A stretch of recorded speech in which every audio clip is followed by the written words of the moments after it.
Welcome back students to Shankar's Physics Tutorials. இன்னைக்கு நம்ம பார்க்க போறது Class 11 Physics Chapter 3 Laws of Motion ல example problem தான் பார்க்க போறோம். அதுல first example 3.5. என்ன கொடுத்திருக்காங்கன்னா two persons. So நம்ம person A, person B ன்னு எடுத்துக்கலாம். Person A, person B. So first person ஒரு பைக்கை ரைட் பண்றாங்க. So அவங்களோட velocity பாத்தீங்கன்னா with respect to ground v vector. So person A ஓட velocity with respect to ground v vector. ஓகேவா? அடுத்தது second biker accelerates with respect to ground. அப்போ இந்த இடத்துல constant velocity கொடுத்திருக்காங்க first கேஸுக்கு. second கேஸுக்கு velocity vary ஆனது acceleration இருக்கும். அப்போ acceleration of the bike or the person with respect to ground பாத்தீங்கன்னா A vector கொடுத்திருக்காங்க. இது with respect to ground. இப்போ இன்னொரு பர்சன் ஒரு stationary observer on the ground இந்த ரெண்டு பர்சன்லையும் பார்க்குறாங்க. So who can apply Newton's second law with respect to stationary observer கேட்குறாங்க. ஸோ இது stationary observer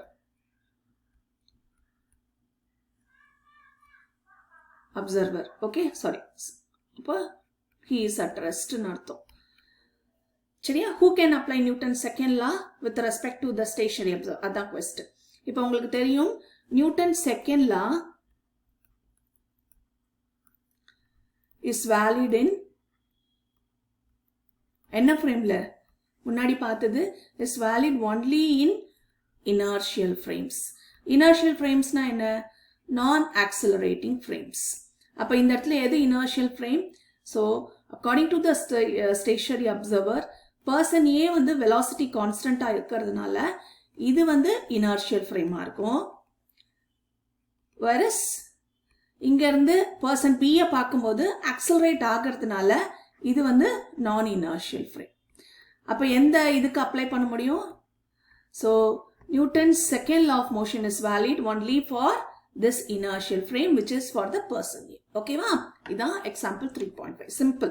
Inertial frame la தான் Newton's first law and second law valid. Simple. So inertial frame na non-accelerating frames.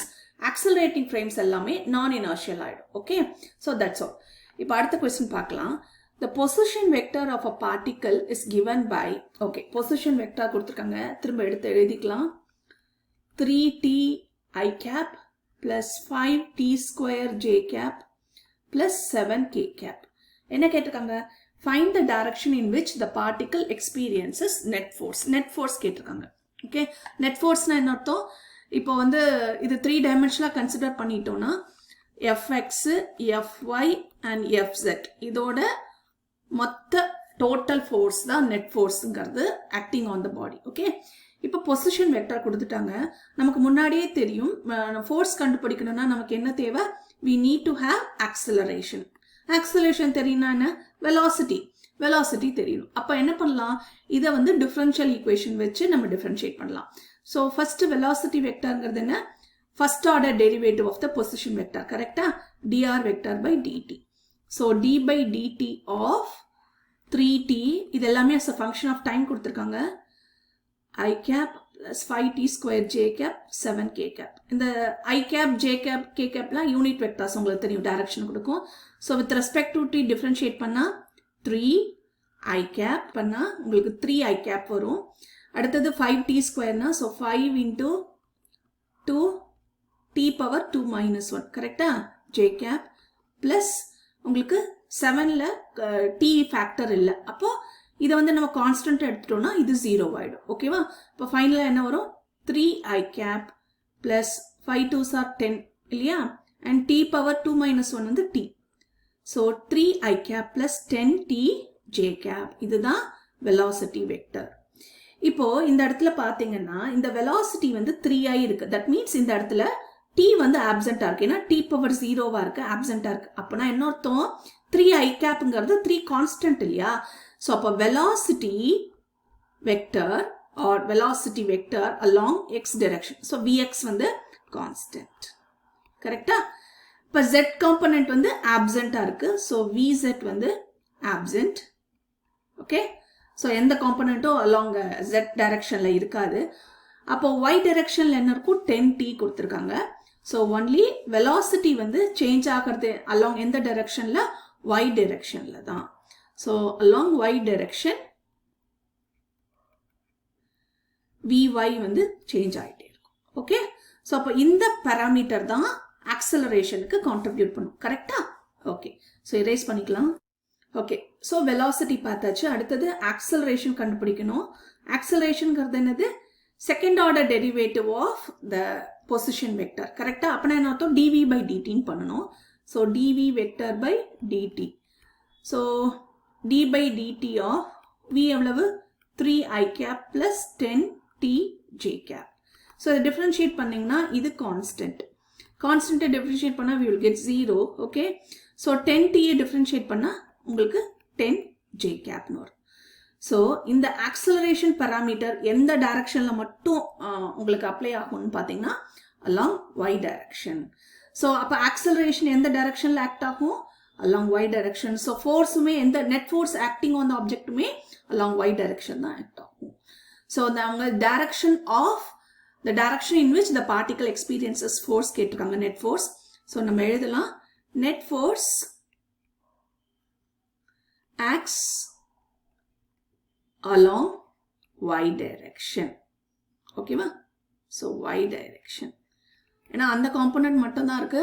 மற்ற i cap k cap அதாவது along x and z காம்பனன்ட்ஸோட net force எதுவும் act ஆகல. ஏன்னா acceleration வந்து only along ay act ஆகுது. So net force acts along y direction. Since acceleration also acts along y direction. சரியா? சரி, so நம்ம என்ன பண்ணோம்? பொசிஷன் வெக்டர் வச்சுட்டு first order derivative of position vector வந்து velocity, second order derivative that is d square r vector by dt square இல்லையா? இதான் second order derivative which is nothing but dv by dt.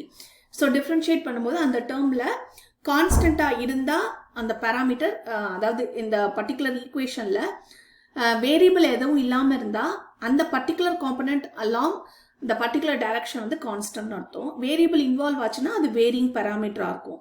So இந்த இடத்துல velocity along y direction change ஆகிறதுனால so change in the direction change in the velocity along y direction வந்து contributes to acceleration. அப்போ acceleration only along y direction act ஆகிறதுனால net ஃபோர்ஸும் along y direction act ஆகுது. ஓகேவா? இப்போ next problem பார்க்கலாம். Okay, example 3.7. Consider a pop attach to a string. நம்ம simple pendulum இது நம்ம ஆல்ரெடி பார்த்துருப்போம். So it oscillates as shown in the figure. So இதுதான் உங்களுக்கு மீன் பொசிஷன். ஸோ இங்கேருந்து நம்ம என்ன பண்ணுறோம்? அந்த ஆசிலேட் பண்ண வைக்கிறோம். ஸோ அது எங்கே போகும்? மேக்ஸிமம் இந்த long this side one side போயிட்டு லெஃப்ட் ஹேண்ட் சைட் போயிட்டு அகெயின் மீன் பொசிஷன் வந்து ரைட் ஹேண்ட் சைட் போயிட்டு திரும்ப வரும். ஸோ இந்த மாதிரி ஆசிலேஷன் கண்டினியூ ஆகிட்டே இருக்கும். இதில் என்ன கேட்டிருக்காங்கன்னா identify the forces that act on the bob, what is the acceleration experience by the bob. First identifying the forces கேட்டிருக்காங்க. So what are the forces that acts on the bob, அதான் கண்டுபிடிக்கணும். That acts on the bob. First என்னது? இங்கே பெண்டுலம்க்கு ஒரு mass இருக்கா? Okay, இந்த பாபுக்கு. So இந்த பாபோட மாஸ் வந்து டவுன்வர்ட்ஸ், அதாவது ஆக்சலேஷன் டியூ டு கிராவிட்டினால டவுன்வர்ட்ஸாக ஒரு ஃபோர்ஸ் வந்து இந்த பாப் மேலே ஆக்ட் ஆகும். ஓகே, ஸோ ஃபர்ஸ்ட் ஃபோர்ஸ் என்ன? Gravitational force on the bob. கரெக்டா? That acts downwards. இதுதான் ஒரு ஃபோர்ஸ்.